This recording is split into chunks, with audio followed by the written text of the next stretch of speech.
No, I'm gonna keep my cool. I'm gonna pretend like I've been here before. Ooh! Welcome to That's Good Sports. I am Brandon. I'm a winner.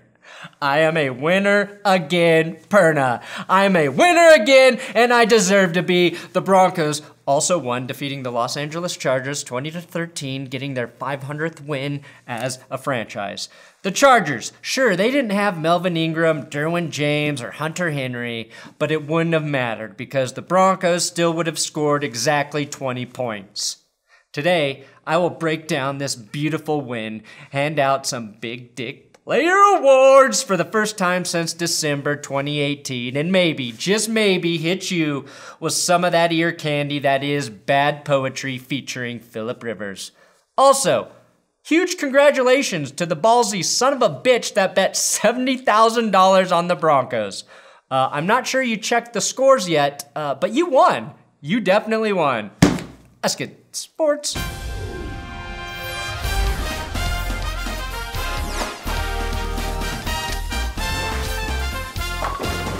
Please subscribe to this YouTube channel. I do football videos pretty much every day here.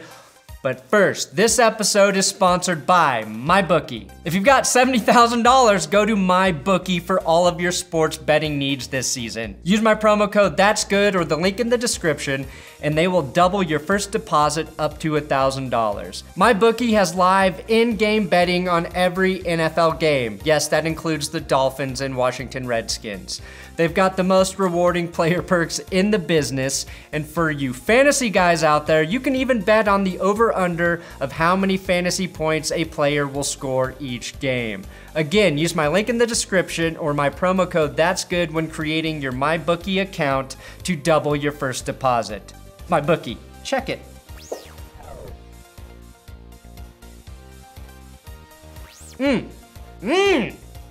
Back on top, baby. Let's jump right in. The Broncos' opening series was 3 big first downs in a row. Jeff Hireman, play 1, well, his only play, for 26 yards though. Phillip Lindsay, play 2, squeezing his way for 23 yards, and then the shortest gain, another first down by Lindsay, maybe the most impressive here. Nowhere to run, Phil bounces outside, and look, Emmanuel Sanders picks up the block to spring Phillip Lindsay for the first down. 3 perfect plays to start the game. Lindsay then finished the drive with the touchdown run. That was 7 plays, 75 yards, and the first opening drive Broncos touchdown in a lucky 13 games. Now, I will never get tired of Rivers falling to his knees in defeat. It is by far my favorite post-play action by Phil. I will also never get tired of saying Flacco goes balls deep to Courtland Sutton. There's one guy busts, and when one guy busts... Courtland Sutton. That was the longest pass Joe Flacco has completed for a touchdown since Lamar Jackson was born. But, as well as the Broncos offense has moved the ball this season, this was the one thing missing, the big play to go the distance. That's something you need as a team, especially when it's a crapshoot for scoring by the time you reach the red zone. Rookie Draymond Jones made a very impactful play on special teams by blocking Chase Whatever's first ever field goal attempt in the NFL. Denver took an early 17-0 lead after Emmanuel Sanders, surprisingly quiet on the day, made this beautiful toe drag swag catch, which if Nate Burleson does not feature, I will stop liking him. And not just as a football analyst, but as a person. That's when the Broncos offense, though, decided to perform its weekly disappearing act. Win or lose, and I say that now like winning happens frequently, but win or lose, the Broncos offense lacks consistency, which is still a concern. They had 3 scoring drives in the first half, but in the second half, it was punt, punt, interception, punt, missed field goal, punt, before they finally got a field goal. Adam Gotsis wasn't active in this game. The Broncos made some changes on the defensive front, which worked well, pushing Shelby Harris to defensive end and Mike Purcell to nose in the starting rotation. I saw some more 4-man fronts as well. And I said that on this show, it felt like the Broncos needed to be bigger up front, and Fangio must really love my work, because he totally listened. Good job at listening to me, Vic. I also applauded Fangio and Donatell for not sticking with Isaac Yiadom when he was struggling after the De'vante Bausby injury. They are getting better at making decisions during the game, and moving Devontae Harris to corner opposite Chris Harris seemed to work out pretty well despite his one pass interference call.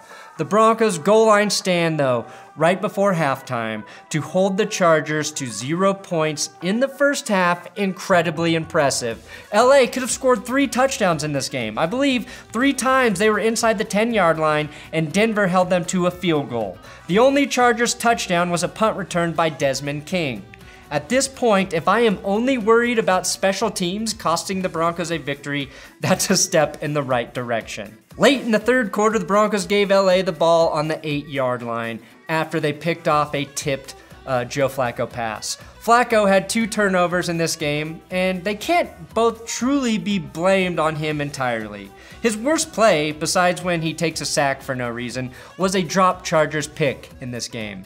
His turnovers were the results of great plays by the Chargers defense. Malik Reed saved the touchdown, though, after his interception, with a desperate tackle here, and then it was A.J. Johnson with a big dick end zone interception. I am so big dick deprived. Wait, that sounded wrong. I am so hungry for a big dick. Okay, whatever. Big Dick Players Awards are coming out the yin-yangs, and I'm gonna hand them out like candy. Starting with A.J. Johnson, you win a Big Dick Player Award. He emerged as a legit inside linebacker. You wonder why he wasn't on the field more sooner, but I like what he did. He stopped Austin Ekeler from scoring a touchdown right before halftime, and again intercepted Rivers in the end zone. Plus, Johnson features my new favorite celebration, osteoporosis bus driver. Something all the Fortnite kids will be doing soon.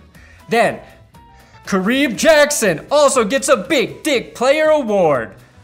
He's a difference maker on the defense. Like Johnson, he too prevented an Austin Ekeler touchdown right before halftime. That was back-to-back clutch plays by Jackson and Johnson. Jackson hit Ekeler so perfectly the ball shot out of his hands in a spiral tight enough to penetrate Phillip Rivers' sphincter.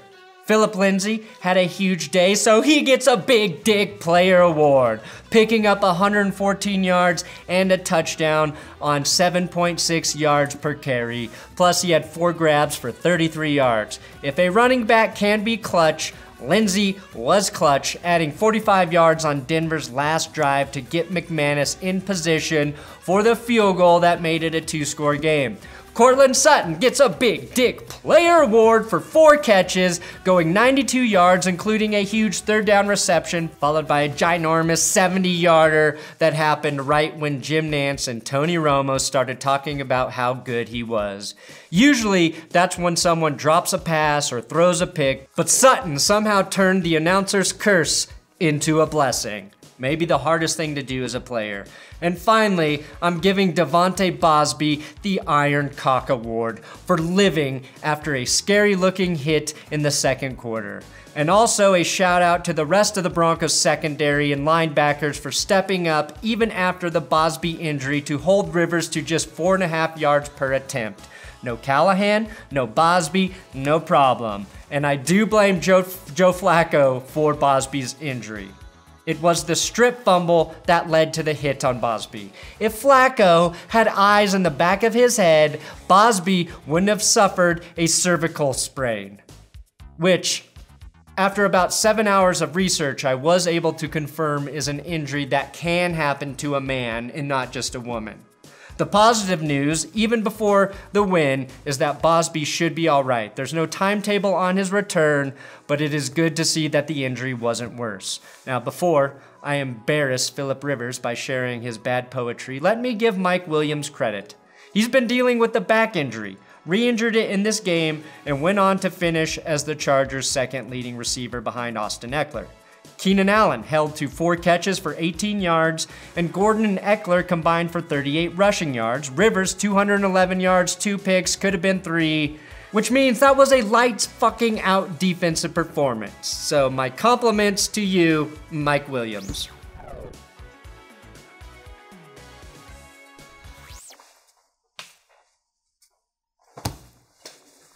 Yes, it is time to bring back bad poetry featuring Phillip Rivers. Today's poem is titled, "A Rivers Runs Wild, Unless it is behind or needs a play in the fourth quarter." The refs are more accurate hitting players with flags than Phillip Rivers is throwing drags.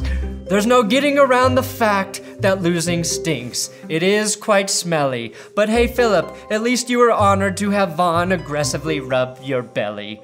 Phillip Rivers, you're never hurt. So what's your excuse for always throwing the ball into the dirt? The price you pay after throwing an ill-advised pick is to block a linebacker.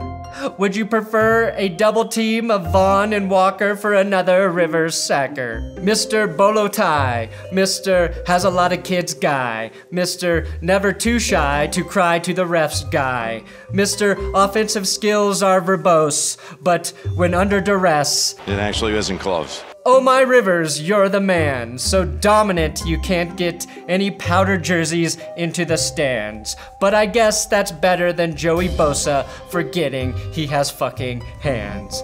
Maybe you should pick up cigarettes, purchase some tobacco.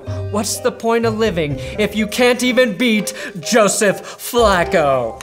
Rivers poetry, yeah! And that is some bad poetry with Phillip Rivers. The Broncos get a win. There are some concerns still, but I'll save those for the prediction episode. Today is about celebrating in Broncos country.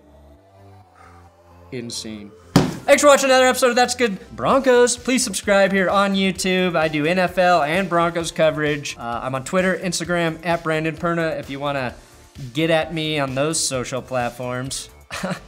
Do you like to get at me there? I don't know what that means. I'm getting too old to say things like get at me.